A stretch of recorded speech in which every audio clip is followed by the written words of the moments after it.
Guys দেখো আমরা আমাদের গাছের তাল শাঁস খাচ্ছি। হ্যাঁ, এই যে আমার জামাই কেটে দিচ্ছে। এটা কিন্তু আমাদের গাছের। এখানে এমন হয় যে থাকে কিন্তু মানুষ খায় না। কেমনে বসে আছো তুমি?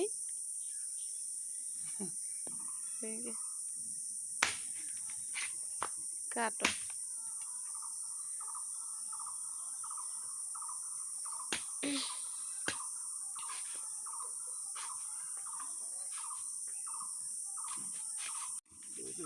সবগুলোই কাটতেছো?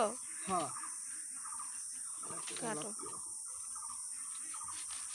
কাটলেই হবে। দেখো পানি যেন বের হয়ে যায় না, আবার পানিগুলো বের হয়েছে সবগুলো। তোমাদের কার কার এই তাল শাঁস খেতে ভালো লাগে আমাকে একটু জানাও। এখন এগুলো একটু ধুয়ে নেই, কারণ ওই কাটতে হচ্ছে একটু ময়লা বসছে আর কি। ধুয়ে নিলে ওই রসগুলো আবার পড়ে যাবে না তো। এই তো মোটামুটি আমাদের তাল শাঁস। এগুলো কিন্তু খুবই নরম আর ভিতরে অনেক সুন্দর রস। হ্যাঁ, সবগুলোই অনেক মজা। খাই দেখি সবগুলো আমরা ধুয়ে ফেলি। আরো অনেক আছে আসলে, এখানে কেউ খায় না এই জিনিসগুলো বেশি। যে জায়গায় বেশি জিনিস থাকলে যা হয়। আমরা এখন একটু বের করার চেষ্টা করতেছি, বের করি ভিতর থেকে।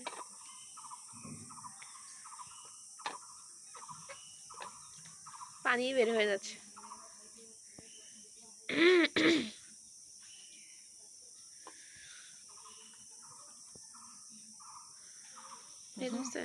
হ্যাঁ, খেয়ে দেখো। ওইটা আরেকটা মনে ছিল নাকি?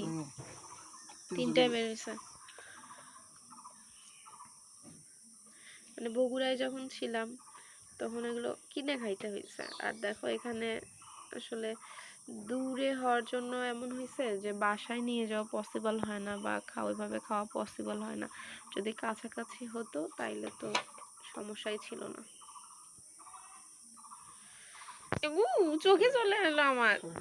দেখো আমার কি অবস্থা হয়েছে, এখনই রস এখানে আমার চোখে চলে আসছে। আমি এখানে বসে থেকে ভিডিও করতেছিলাম তো রসগুলো আমার চোখেই চলে আসছে। এই তো আমার তাল শাঁসগুলো বের করে নেওয়া হয়েছে, এখন একটু খাবো। এই যে অবস্থা দেখো, সবগুলো কিন্তু অনেক নরম, এখনো শক্ত হয় না। তুমি খাবা? হ্যাঁ, খাও। তুমি আলোর বিপরীতে চলে গেছো কেন? তুমি কি ওটা ছিলবাও না নাকি? হ্যাঁ, ছিলবা না? হ্যাঁ, এই যে ছিলছো? গাইস, ভালো জিনিস। তোমরা ট্রাই করতে পারো। গাইস রে খাইছে। আমাদের বাকি বাকিরা আসতে পারে। হ্যাঁ, এটা খাওয়ার জন্য আসতে পারে না।